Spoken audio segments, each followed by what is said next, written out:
Welcome in to the DNVR Avalanche podcast presented by DraftKings Sportsbook. Use code DNVR when we sign up for a new account to get amazing odds boosts every single day. Rudo, Megan, and Jesse coming at you live today. Jesse coming from Avalanche practice. It's not even the regular season and we're already doing optionals. So fun. Yeah. And going based off what Bednar said, that week between the last preseason game and the first regular season game, those first few days are going to be light on the built-in content for us. So we'll see. Look, just gives us a little bit of time to talk Eagles, right? That's right. Calculated place there. Something like that. So they didn't even make any cuts today. Those cuts are expected to come at the earliest tomorrow night after the game, probably really not till Thursday morning. So not a ton to talk about on that front, which we already kind of covered our thoughts on who's left, at least on the forward side. Can I interject a little bit here? No, if you got thoughts, go off. Well, they weren't necessarily my thoughts. And by not necessarily, I mean, they weren't my thoughts. But I asked Jared Bednar, we asked him, hey, obviously you had a bunch of those, you have a bunch, he refers to them as decision guys, guys that they're trying to figure out roster, not on the roster, AHL, whatever. And he was saying, look, we're wanting to get more looks at them. We're not going to make any cuts. It sounds like most of them will play again tomorrow. He said it'll be a similar lineup as to what we saw last night, maybe with a couple more veteran forwards sprinkled in. He said he thought everybody last night that he considers a decision guy, was just okay. I asked him if he thought anybody he thought stood out in a positive way. Do you guys have any guesses as to who he said? Of the decision guys? Yeah, from last night. Myers. Okay. Rudo? I don't know. If it's not Myers, it couldn't be anyone but Kaut, right? Bleed. No, why is he attached to pumping Bleed's tires? This is why I tweeted yesterday that it's gonna be Bleed and we can all be big mad about it. And it was so funny because when we asked him what it was that he liked, he listed off all of the things that we talk about Jared Bednar loving, like, oh, I love the way he attacks the puck and he battles along the wall and his forecheck is great. But yeah, when I pressed him on, of the guys that you thought were just okay, anyone in particular that stood out as the most okayest? And yeah, he said that Bleed was his biggest standout from last night. Now, the other thing with this, I just tweeted this out, or maybe I haven't quite tweeted it yet. Doesn't matter. He did say that they are looking to fill 3 opening night spots. Landy, Helm, and then the one spot that was up for grabs to begin with. So that means to me, Helm isn't going to be ready to go. And we are looking at 3 of these guys being on that opening night roster. And again, the conversation always does come back to, they'll have to stick beyond that. But I do think I need to, at least I'll speak for myself, widen my scope of who I thought we were potentially looking at here. Because it does look like 3 of these guys will be in the lineup come opening night. We'll see. I guess my question there is, we did see them play both McDermott and McDonald at forward. Yep. And then I saw your message, Megan. Jacob McDonald did ask Bednar, hey, did something happen? Jacob McDonald was at the rink today, saw him walking around, looked fine. But Bednar said that it was lower body. He tweaked something, and that was, why he was pulled out, why he didn't finish that game last night, why he wasn't skating this morning. Okay. Yeah. Kind of curious too. We talked about last night, like who our first anticipated round of cuts were, and I woke up this morning and I didn't really include Maltsev in that conversation. And I wondered, I don't think he was one of the players that optional skate today too, but I just didn't know if we felt like he was someone that might be in that first round of reassignments. Did he play last night? No. He didn't. and the opportunities he had were not great. Yeah, I was going to say, I almost wonder if he's dealing with something because he didn't skate today, he didn't play yesterday. Yeah, you almost wonder why are you even keeping him around at this point? Yeah, it's again, Bednar said not any one of them played great the other day, but I don't think we've seen a single great day out of Maltsev, to be honest, this preseason. Part of the reason why we haven't talked about him is he just hasn't kept up with some of these other guys. Mm-hmm. So yep. If it's injury, that sucks. But one of those, that's fine. Yeah. Honestly, it's probably more of a conversation than we've talked about. But if there is injury, it's the fastest way to not be a conversation about it. So yeah, but yeah. So those were kind of the big updates from the rink today. Yeah, I was a little surprised to hear him say bleed as his kind of like big standout, not big standout, but who kind of emerged from amongst the guys last night. But look, we talked about it. We talked about it on yesterday's show. Like, it is one of those things where they've churned out enough of these guys that like turn out to be okay at the NHL level that I'm like, obviously he's smarter than I am when it comes to this. Like, he knows more about hockey than I do, but I don't see that. But again, at a certain point, I'll default to Jared Bednar because disappointed but not surprised. Yeah, right. I trust way more than my own. Oh, I trust his judgment way more than my own. So I trust Jared Bednar. I mean, yes. Look, Jared Bednar is a head coach for a reason. Not going to beat around any bushes, but at the same time, it's a guy who played Sheldon Dries for 40 games. A guy who played Jason Megna for like 20 games. It worked. Look, they won a Stanley Cup. You can't complain. But also, you look at that and you're like, I mean, if you play anyone else in that role, does it make a difference?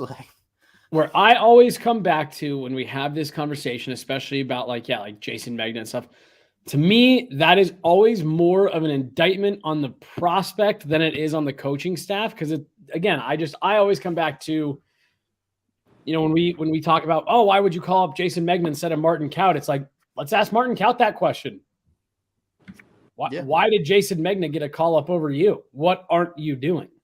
I always try to keep that in mind because, again, when you see this stuff, like there are some of these where it feels like, again, we all seem to see it in one way, right? Like the four of us, we look at it and we're like, yeah, no, I think we even had bleed as part of our like, well, there's your easy cut.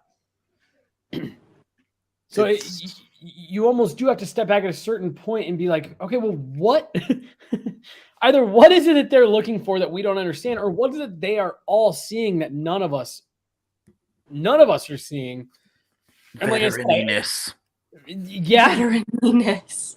Yeah, you may be exactly spot on, but like you do just sit there at a certain point and say, okay, is Martin Kaut like giving people wedgies or something like that, like in the dressing room that like, and everyone just hates him or something? Because there has to be something, right? Look, I'm sure the Avs have their reasons, and we'll probably never really know the full extent of what they are. That's just the way it is. But the question I always ask on the other side of that is why there is obviously more upside in giving that opportunity to a younger player. Mm-hmm. You can definitely get more out of him in the long run. And I get it. A head coach doesn't care about what he can get out of a player 2 years from now. He's trying to win every single game right now. Right. So I understand it, but I also am a bit confused as to what the downside is. Because unless you drop him in for a game and he like actively goes -3 and costs you the game, which in the amount of playing time those guys get is pretty tough to do. I just don't see a significant difference whether it's Megna, Sheldon Dries, Martin Kaut. You could play just about any AHLer in that role, and it would be more or less the same thing. Right. Do you want to know what I think it is? Go ahead, Megan. Go ahead. I think they're prone to making similar types of mistakes. It's just harder to watch a prospect make them on such a big stage. And I feel like this context of this season, the start of it especially, there's no better time to tinker with prospects because they already have an idea of what they want their playoff lineup to look like right now. And there's just going to be maybe some question marks, as we saw what they did with the trade deadline last year, that if they have holes to fill, they're capable of doing that. But there's no better time, I feel like, to let them run the prospects than the start of this season, because it's this run it back year where they already have a good idea of the pieces in the lineup that they want to keep intact. Yeah, I mean, last year's a great example, not just with the Sampo thing, but they started the year 4-5-1, and it just didn't matter because you have the rest of the year to get healthy, play your normal roster players. You have some leeway at the start of the year. Play a prospect. Oh, he sucks. All right. Well, he had a shot. Move on. Yeah, it's again, because you try to figure out what it is that is being done differently than what you think or whatever. And I, as we're having this conversation, I go back to the word that Greg Cronin used, which was the reliability of Jared wants to know that if these guys get stuck out on an icing, and again, I really do. I think it's not necessarily, will these guys make the same mistakes? Will they make different mistakes? I just think that Jared Bednar looks at it as, I know what Jason Megna is going to do. I know what mistakes he's going to make. He's kind of a known quantity.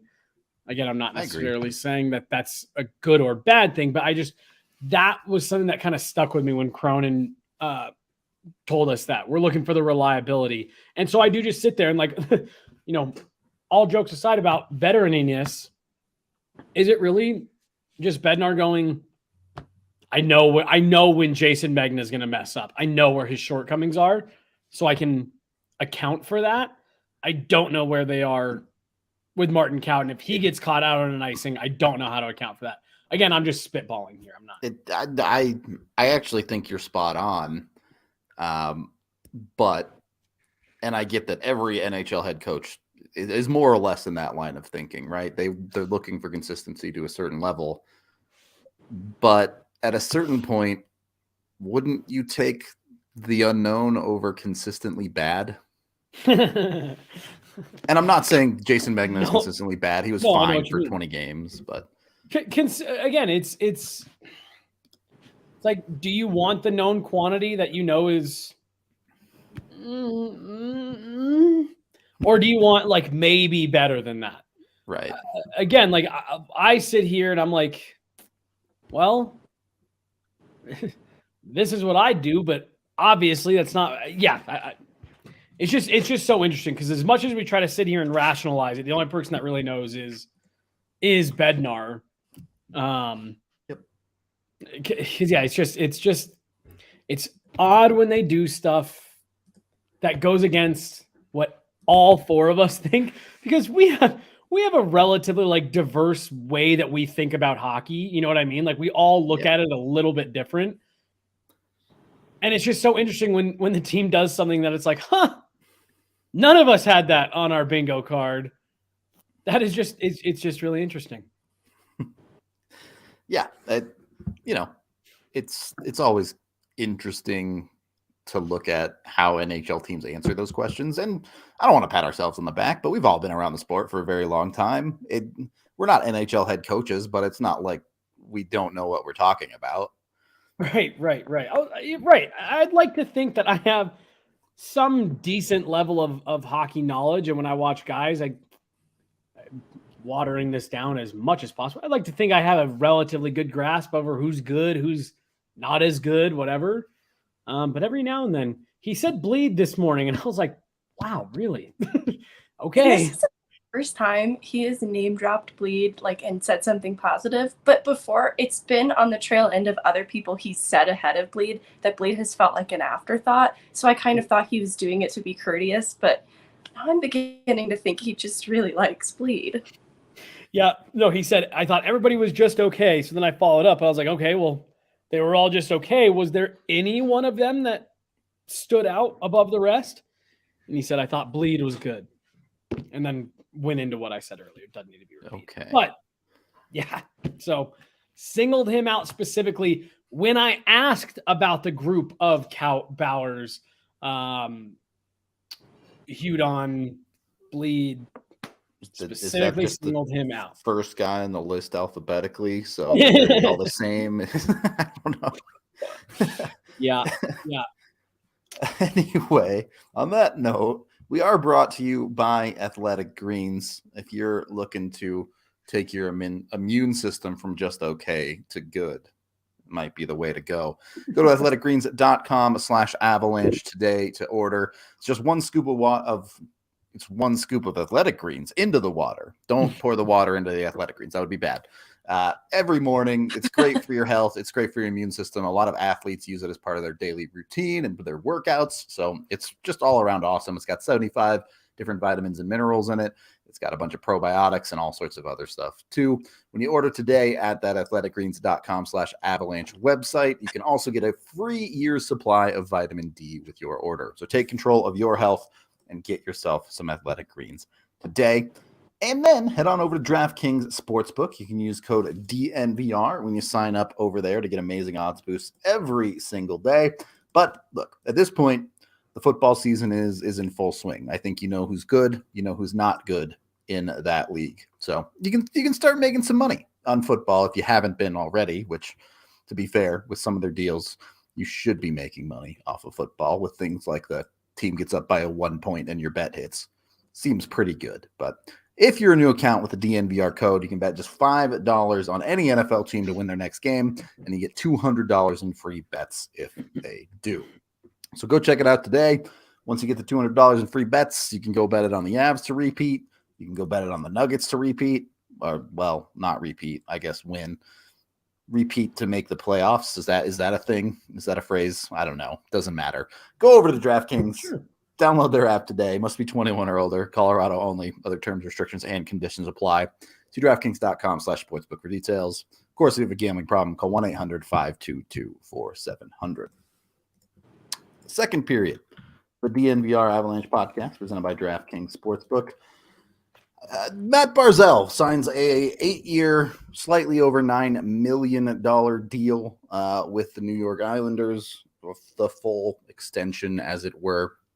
And it brought up an interesting conversation to me because we have seen, obviously, directly with the Avs, but also around the league, those 8-year deals starting to get used a little bit more, the full 8 years of it. And I was curious, what do you guys think about length of NHL contracts?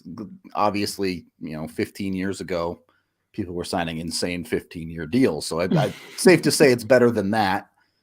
But do we think 8 years is too short, too long, right about right? Where are we standing with it?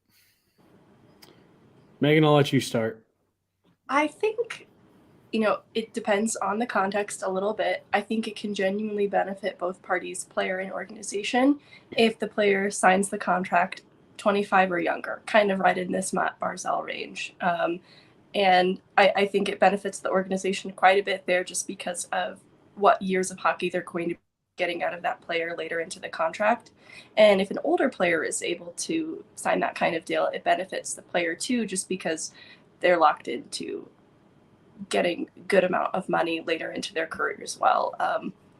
It feels like it leans just a little bit long, but depending on when the player signs and what trajectory their career is on, it could benefit both parties pretty well. Like, I look at the Nichushkin contract. I think it was 7, but that one's a little bit riskier just because of the age and might feel a little bit long in the end, kind of similarly with the Landeskog contract. But I'm looking at someone like Jason Robertson right now, who's in limbo and would be such an ideal candidate for this type of contract. He's perfect for it. And I don't know if Dallas is going to do that. And I don't see the reluctance there.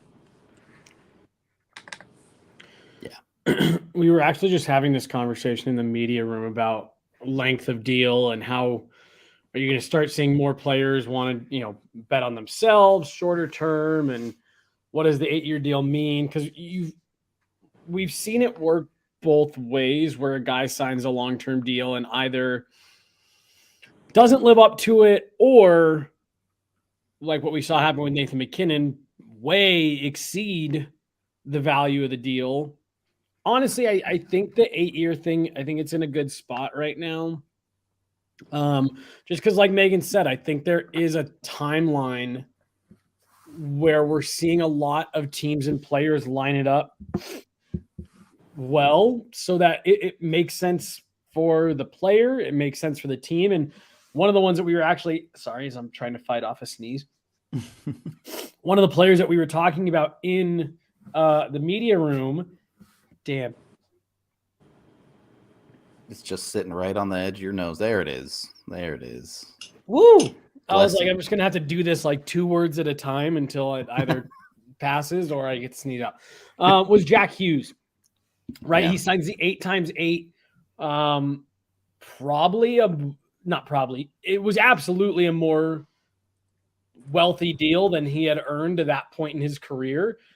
And again, that's one where you step back at it and you're like, that makes sense for both the player and the team. That's the player saying, hey, we think you are going to get here and we're going to overpay you the first couple of years. The last few years, you will be, a little bit underpaid, but you'll kind of made that up. And it makes sense for both parties. You go any term beyond 8 years, you're putting at that point Jack Hughes into his 30s. Doesn't really make sense for the team in case he doesn't live up to that deal. And then for Jack Hughes, anything beyond 8 years, again, on the reverse side of that, if you really hit that stride in year 3, 4, well, shit, now you've got, more than twice as long to wait till you can renegotiate. So I think they found a good spot with the 8 years. The Ilya Kovalchuk, 17 years, 15 years, whatever. I always thought that was so ridiculous. No player is ever going to fulfill that long of a contract. I guess Sidney Crosby's finishing up like a 12-year or something like that. It's, I think that's an interesting conversation because in other major sports, you see to the extremes there. In baseball, dudes sign insanely long contracts all the time. And then on the other side, in basketball, the Supermax is a 5-year deal. Right. And I think basketball contracts are too short. At that point, it becomes too hard to keep teams together. Right. And it's more difficult to understand who a team is like at its core because guys are moving around so frequently.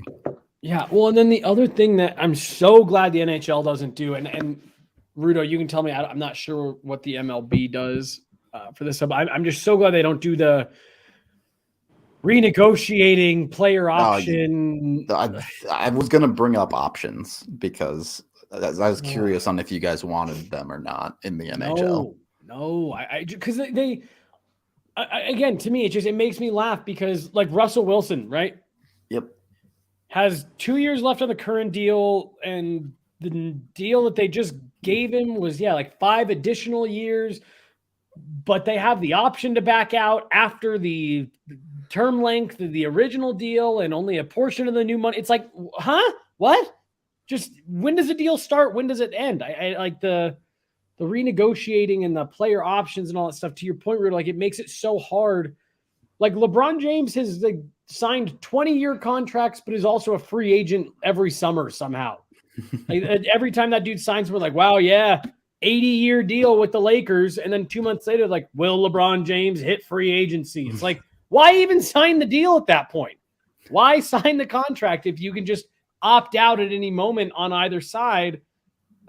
That's a shit contract. Like I don't get that.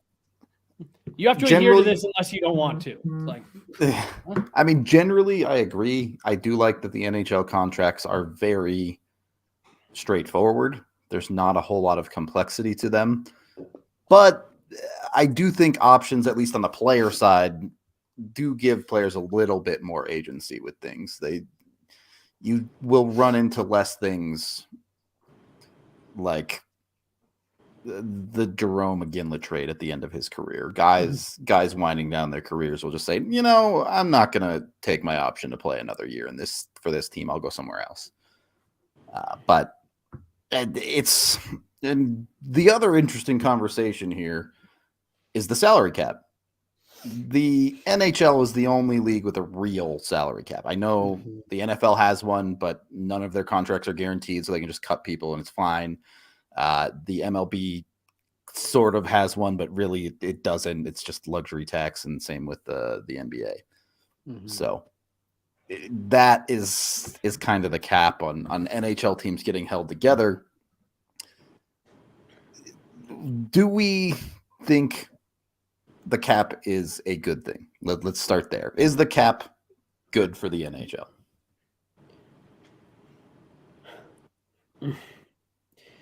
So it's so hard. It's so hard because on one hand, I do think because of the salary cap, I think the NHL is the most competitive league 1 through 32. And so that's good. Now, you can make the argument that if you go back and look at the last 15 years worth of Stanley Cup champions, well, the parity maybe isn't quite what some people would have you believe it is. Teams kind of settle in for a decade plus in the top half of the league typically. Like, again, go back 15 years. It's a lot of Chicago. It's a lot of LA, Pittsburgh, Tampa. And so, look, the parity maybe isn't quite what some people drum it up to be, but I genuinely do think over the course of an 82-game season, the NHL does have the most competitiveness between its top team and its worst team of the major four. So that's the positive side of it. And again, like you think back to the early 2000s, and it was great being a kid growing up in Denver, but the early 2000s, the late 90s, there were three teams that could win the league. There were three. Right. Right. It was pretty obvious who the top teams were, and they had the highest payrolls. Part of the reason the Avs were so bad for over a decade is traced back to that 04-05 lockout, where they came out of that lockout with an insanely low salary cap, and the Avs had whatever that grace period window was, 2 years, 3 years, to literally shed half of their salary. So that's why some of those trades that people remember, Chris Drury being the one that people bring up the most, oh my gosh, I can't believe they gave him away. It's like they had to. They had no other option. They had to just give some of these guys away in return for literally nothing because they couldn't take on the cap hit. The only part where you would maybe like to see there be a luxury tax is some of the situations that we've seen teams get into, again, like the Avs have historically, where you're literally having to lose really quality players that maybe you drafted, you developed, just because they got good enough to a point where they're, you can't afford them anymore. I'm not talking about the teams like Vegas who created a bunch of their own salary problems. But again, even a team like that, if they had to pay a penalty, their owners had to be okay with paying a penalty for this season. I don't know, like, wouldn't you rather see another more competitive team that's maybe paying a little bit in luxury tax than a team having to ship off high quality NHLers for nothing? Again, like Avs fans, it's hilarious because it's Vegas, so it's fine. But yeah, I mean, in a perfect world, yeah, but you just know that NHL teams are going to abuse the hell out of it in reality. Oh, for sure. I'd almost like to see a soft salary cap at whatever it is, 82 million, then a hard salary cap at like 90. But if you go like above the 82, you pay into a luxury tax or whatever. But having a second hard cap, there's no thing is, I think the luxury tax just punishes teams that are too poor to afford those players anyway. But Megan, yeah, go ahead. I think that's the positive I see for the salary cap is growth of the game in maybe smaller markets or that have ownership that maybe don't have the means or the attitude to spend that kind of money on teams. It helps to keep, kind of like Jesse was saying too, each of the 32 teams competitive against one another. It levels the playing field a little bit more and helps to grow hockey in markets that may have otherwise not grown. I don't know what Tampa looked like before, but I imagine that hockey market has grown into something that is even more marketable because of the team that they've been able to produce. And I think it leans into the strategy side of things too, and forces front offices to be really tactful in contract negotiations and what types of players they bring to teams and how they construct a team. Yeah, that's the one part of it that I love. You know, we were having that, not debate, but we were talking on Twitter a couple weeks ago about the whole, $10 million. No one has ever won a cup with a player over $10 million. And, that's the number that everyone has kind of picked. And AJ was saying on Twitter, he was like, well, but what point are we trying to prove with this by drawing that line of demarcation? Because again, like Mikko Rantanen's a $9 whatever million player and they just won a cup. Are we really saying that $500,000? But when we were talking, I was saying that the point I think that people try to make with it, and $10 million was the easiest line to draw when the league first had its first, 7 or 8 figure contracts. It's that point that you just made, Megan, that like in the NHL, your front office, like they have to play a big role. You can't have, again, what we've seen some of these NBA teams do over the last few years, just acquire whoever, give out the biggest contracts in free agency, and the owners will just pay into the luxury tax. That is the positive about it. If you were asking me, would you change if it came right down to if it was up to me, I honestly don't think I'd change anything about the way they do it. Like I said, that small little luxury tax, and maybe you even put provisions. It has to be a guy that you drafted or whatever. I don't know. But honestly, I'm with you, Megan. Like I like that it forces teams to have to be smart in the way they manage their cap. It makes it more impressive, in my opinion. The fact that Tampa has been to 3 straight finals and 4 finals since 2015. To me, of what's so impressive about that is that their front office has been savvy enough to keep a group together that's competitive enough to be able to do that while staying cap compliant, kind of. I think the real big part of it is I don't think you'd see storylines like Val Nichushkin. Yep. Why would anyone take a salary cap floor risk on a guy who has not played well to this point in his career when you could just spend $4 million for a surefire thing in your bottom 6? Mm-hmm. No, that's a great point. And great obviously, point. Val worked out better than anyone could have ever hoped. But it's a lot harder to do that when the teams at the top can just say, let's pay the guy we know will be solid. Yeah. Yeah. No, it's a great point, Rudo. It's a great point. Anyway, all this conversation is leading up to, can the Avalanche keep this core together 2, 3, 4 years from now, which we will get into. But we are brought to you by FOCO. You can go to FOCO.com today for all of your sports merchandise merch, officially licensed apparel from hat to Crocs. Jesse's about to go buy something on there right now. No, my FOCO's out for delivery. Now that you said that, I need it was delivered. Sitting on the front while you're porch doing this right read, now. I'm going to go see if it's here, and we'll do a nice little FOCO plug. There you go. He's going to pop out his Crocs or whatever nonsense he ordered. FOCO unboxing. So you can go over to FOCO.com today. They still have a couple of Avs Stanley Cup bobbleheads left. Most of them are sold out. So if you want to get one, you got to get one of those right away. But they have tons of other stuff too, whether it be pins or all sorts of crazy things. They had underwear and pajamas on there at one point. Lots of crazy merch and also, normal stuff like shirts, jerseys, that type of thing. So check out FOCO.com. Use code DNVR when you check out there to get 10% off your purchase today. We're waiting for Jesse to come back and show off whatever he's got there. We are also brought to you by Breckenridge Brewery, the official beer of DNVR. The Hootenanny, just 4 days away down at the farmhouse. It's going to be a fun little kickoff for, it's technically Breck's 32nd birthday, but if we just call it the regular season kickoff party, it'll be fine, right? You're good with it. It'll be fun. If you did see our Stanley Cup show, that field that we were in is the same place that the Hootenanny's going down. They have a bunch of bands coming. There's going to be a bunch of awesome music, both October 8th and 9th. So go to breckbrew.com to check that out, get tickets today, and come have a great time with Breck. Last but certainly not least, this Thursday, Broncos tailgate. Lots of good stuff. Obviously, you can drink, you can eat, you can do all that, whether it's Breck Brew. We have Hassel Cattle Company back in the fold. I've been told by everyone who's gone to a tailgate that their sausages are actually ridiculously good. So you got to come down and try some of that. It's been a minute since I've been down to a tailgate, but I'm going to have to get down to one soon.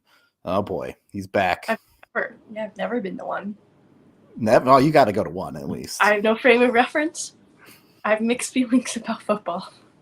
Oh, genuinely, you go to the tailgate and then you just leave. I'm not kidding. That's what I did. That's a very appealing idea.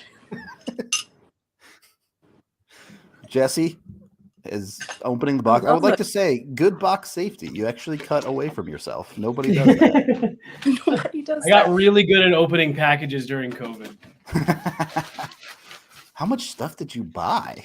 Just 2. I got 2 things. Are they bobbleheads? They are. Ooh. They're packaged very safely. Very safely with a bunch of extra tissue in here. Handing this off to my assistant. Is it your cat? It is the cat. Oh, look who it is. I was going to say, I heard the little beep. Enrique thought we were holding you hostage. I wasn't even home when you guys started. I think that's why he was worried. Like, okay, he's not home. So where is he? He's not with you guys. Buried him. Yeah. Sorry. Brandon did not fire me today, so you guys have to stick with me for another year. That's unfortunate. He told us that he was. We didn't think he was going to be on the show. Wow. They don't mess around with safety at all. Yeah, that thing is packed in there. You ready for this FOCO bobblehead reveal, AJ? Is that what this is right now? Yeah. There we go. It's very shiny. I can't tell who that is through the I'm plastic. leaning in as if I'll be able to see it any better. Here we go. I'll pull this one out of here.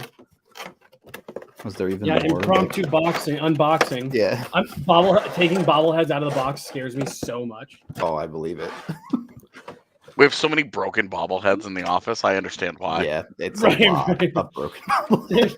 They're just so fragile.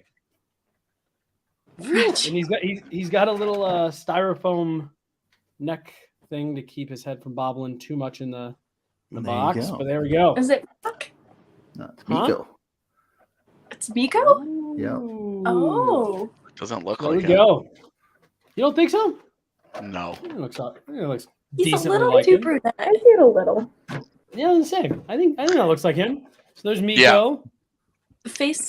The features are good. The coloring as well. Yeah, the hair is not Mikko at all. Deceptive, exactly. The features though look good. The cup looks good. Yeah, so Cup the does cup's look very good. shiny. We can keep the conversation moving while I open this other one. Yeah, what are you guys talking about today? Well, first of all, we can get AJ's thoughts on this. We were talking about the contract structure of the NHL. Yo, is this off the back of Matt Barzal getting 8 years, and Yes. every guy that is 23 years old is getting an 8-year deal? That is exactly what it's off the back of. Yes. Cool. That was a lot of money for Matt Barzal. Just given the last couple seasons that he's had, that was a big leap of faith by the Isles. It sure was. I don't know what the fuck Lou is doing, man. That sounds like par for the course for Lou, to be honest. Anyway, okay, go ahead. Anyway, we were talking about NHL contract structure. Both certainly Jesse, very against things like player options, stuff like that, getting back into the league. And how do you feel about the length of contracts in the NHL? Do you think 8 is too long? Do you think it's too short? Do you think it's just right? I think it's too long. I think they should be capped at 6. It's pretty short.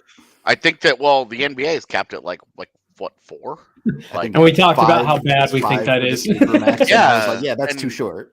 I think that's great for the player empowerment, player movement, things like that. But what we've seen is the result is that it holds franchises hostage. Now, NBA players, because individuals have that kind of power, they can change a franchise like that.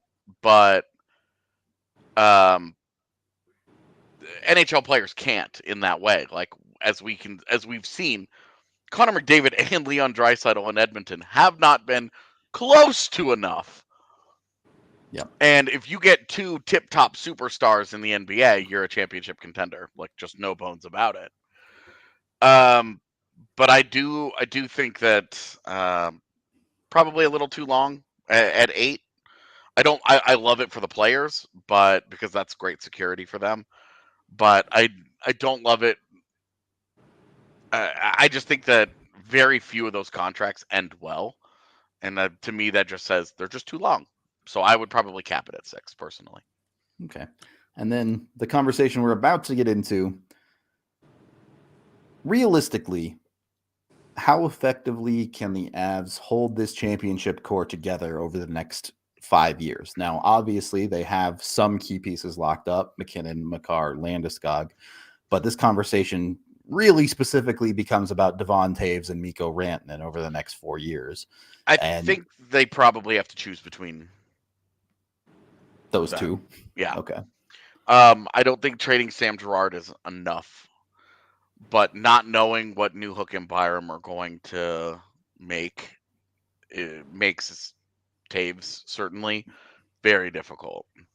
I'm curious to see what kind of year Devon Toews has with the rise of Bowen Byram. Yeah, it'll be interesting. Megan, are you in the same boat here? Do you think it has to be one or the other, Toews or Toews and Mikko? Toews and Mikko. Yeah, and honestly, the Byram component is big, just because of, even though they shed presumably EJ's contract soon, I still think that it's not enough with whatever the extension for Byram is going to end up being. And maybe that's overly optimistic, but I just think that he's on the rise and is going to take a huge step forward. There's just so much fewer spots on the defensive side. If Byron rises, he proves he can play on the top pairing. Devon Toews is now a second pairing defenseman, right? Yeah. Can you justify paying $9 million for Devon Toews' next deal? He'll be in his 30s. And what Devon Toews' next deal looks like will be fascinating. He will already be 31 years old when his new deal starts. So what is the team going to give him? Are they really going to give him a 7-year deal? Are they going to give him a 5-year deal? What does that look like? And would somebody really give him $9 million? They're going to give him $7 million just because of his age. And, because I think if it's $7 million, then I think the Avs could make a serious push to keep him. I think if it's closer to 9 or 10, it's hard, man. And on the flip side, you have Mikko Rantanen, who, if Alex Newhook rises, Mikko plays the wing, Newhook probably playing center. It doesn't quite clash as much as it would on the defensive side. The other option, though, if Mikko continues to play like he is he an $11 million player? Well, and that's where the timing is going to be really hard for Mikko, because some of these elite guys are going to reset markets here. Yep. They're going to get 14 or 15 million, and Mikko's going to he's a wing, so that helps Colorado keep it down a little bit. But he's probably going to be able to make a strong argument for something in the $13 million range. Give $1 million either side, but 13 million I think should be everybody's starting expectation for his next deal. So the other conversation here is Toews' deal ends probably right as the cap is going up, and then Mikko's deal 1 year later. Yep. So both of these guys have timed their contracts quite well as far as teams should have money to spend. Yeah. When the time comes. Now, does that help the Avs or does that hurt them, because free agency teams are going to be knocking with lots of dollars? Don't know. We'll see, right? Yeah, I was gonna say. I mean, I think that's where you'll go back to. So, how old will Mikko be when that deal is done? 28, I believe. So, I mean, like, do you go 8 years on a 28-year-old Mikko? They just did on Landeskog and Nichushkin. So, I mean, like, is that where you maybe cut the cost down a touch? Yeah. We can beat out what some teams are offering you in the open market by giving you a full extra year. That's another piece I didn't make mention of when we were talking about the 8-year thing. I do like that they have the advantage for The home team, yeah. re-signing. I think that's a nice it's like a nice advantage without really giving an advantage, if that makes sense. Like It is an not advantage like- because when we were talking about McKinnon and we were talking, oh, what's he Yeah. going to get on the open market? We talked about it. He would have to, in order to make significantly more money, he would have had to have pushed $15 million a year because of the difference of the 7th versus the 8th year. That 8th year is a huge home. It's basically your hometown advantage. Your hometown discount comes in the form of being willing to give an 8th season versus being able to only go 7. It's a nice little like added huge financial thing for the extra team, and it makes it so that the teams, like the teams that actually struggle to retain guys have a chance there because they can just say, look, Here's an 8th year. We can pay you significantly more money here than the other guys can. If you want to leave, it has to be because you really want to leave, like what Gaudreau did to Calgary.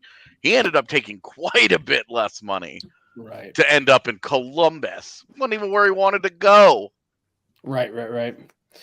Yeah, no, it like I said, I like it in terms of it gives that team an edge without like actually outright like giving them a new set of rules and overcomplicating it. Gun to your head, you have to pick one. Mikko or Toews? Mikko. It's Mikko. Okay. Yeah. That's why I said that at the beginning of the show or before we went 4 live. years younger. They won't lose Mikko. Whatever ends up happening, unless Mikko just straight up is like, no, I want to go. He'll stay, and they'll. Or if he wants like $15 million or something, like that's one where you're just like, jeez, dude. Yeah, if it's something completely unreasonable, where it's like, cool, good luck. The problem, I think, maybe not the problem, but maybe the fear is that they plan to make the choice between Mikko and Toews. And so they lose Toews the year before, and then if they can't lose Mikko, they at that point you have to keep Mikko, regardless of what the money situation is that he wants. Like you're kind of forced to being like, well, we have to keep him now. We picked one, and so that's where you kind of give away contract leverage if you do get put into that situation. An agent is going to hammer that home. All right. Apparently, our producer just put up a poll on YouTube. If you go to our community page, you can vote. Did we take a look at not on our community page? It's on our just the video. People can. It's on. That's a thing. We can do that. All right, vote then. Yeah. Here, I'll show you more FOCO plug here. Yo, that one's kind of sick. Makar Conn Smythe. Yeah, there you go. Everyone, there's like 10% for Toews. All right, Rantanen is dominating. Wait, Jesse, show it again. Oh, so yeah, it's I got the little neck thing still in there, but yeah, it's a Makar Conn Smythe one. Got the little the base is like final patch. But yeah, so there we go. There's the two. I took his little neck brace off, so he's got a little bit of. I give it a month until you break one. I'm going the to cat broke an Adam foot one when we first moved in here, so I'm going to cut that into a GIF. I hope you know that, Justin. Bobbling with the bobblehead bobbling. I'll get Mikko to do it with me the next time we're. It's a good bobble. Next time we're in the locker room. Okay. Do want to keep it a little bit shorter today. Any final thoughts from anyone on the Avs contracts or league wide? They're in a really good spot, but a really bad spot because they're loaded with talent, but trying to keep that talent is always the challenge. And you see what the drain looks like. It's inevitable that drain. It started this last summer with Burakovsky and Kadri and Kemper, and it's going to continue because. The other part of this, Mikko's contract expires the same times that Georgiev's does. So they're back into that goaltender market, either giving Georgiev a fat raise because he's earned it, or they're doing the Georgiev-Grubauer thing again. They could be yellowing in, and then you never know. They could be, yeah. But I think that's everybody's hope, is that Annunen at that point is the backup, has replaced Frankie on a 2 or 3 year deal for relatively cheap of his own, and that's where they get savings. That's where they may make a little bit of that money back. Also, all the people in the chat who are like, "Oh, well, Comfer's contract ends." Well, you have to replace Comfer. Yep. And if you're going to keep Newhook, if Ben Myers is going to have a good year, you have to pay Ben Myers. You have to pay to keep these guys, that you like. Guys, don't worry. Your bona fide middle six penalty killer contract is expiring. You don't have to worry about it. It's like, oh, that guy that'll still be in his 20s. Fuck. Yeah, I think the writing is absolutely on the wall that JT Compher is leaving in free agency next year. Oh, somebody is going to pay him, but then you have to find JT Compher's replacement. Right. No, and that was my only point. It's like, yeah, you can say his money's coming off, but you need to find someone that does what he does. Yeah. And at least a third of that money is going to go to his replacement, even if you get that guy on the cheap. Right. It's not like you just remove $3.5 million and you're like, we've got $3.5 million to play with. Well, you don't just remove Eric Johnson's $6 million and say you have an extra $6 million to play with. It's not really how it works, because you need to now you have to find another defenseman. Right. That's probably going to be another couple million, because defensemen aren't super cheap anymore. Yeah. All right. Well, anyway, it's a little bit of a fun show today. If you want actual season preview stuff, our first preview video dropped. No, look, Toews, I got dunked on pretty hard.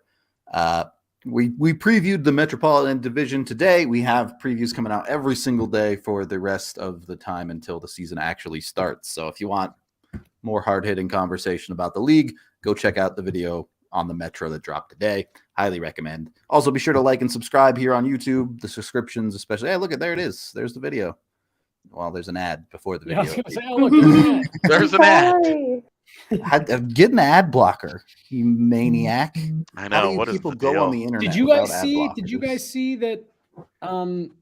There's some sites that are considering doing 5-minute or 5 unskippable ads. Yeah, no, that's ad blocker immediately. It's just the principle of that, where it's just like, okay. I haven't watched an ad on YouTube in years. Same. I don't know what that's like. Maybe you guys should help me then. Yeah, I was gonna you got it. Anytime. Tell us how to do it. Google uBlock Origin. Download. No done. Kidding. What do you mean? This is what next Monday's meeting will be. Will be you guys. The first 5 minutes are going to be you guys putting ad blockers on mine, Megan's, and Allie's laptops. Graphics really popped off with these division video previews. Yeah, that looks awesome. I do like them quite a bit. So go check out that video. For today, we're going to get out of here. We'll be back tomorrow, of course, with a post-game show after the Avs' final preseason game. And then it really is the run-up to the regular season. So we appreciate all of y'all, and we will see you on the next one.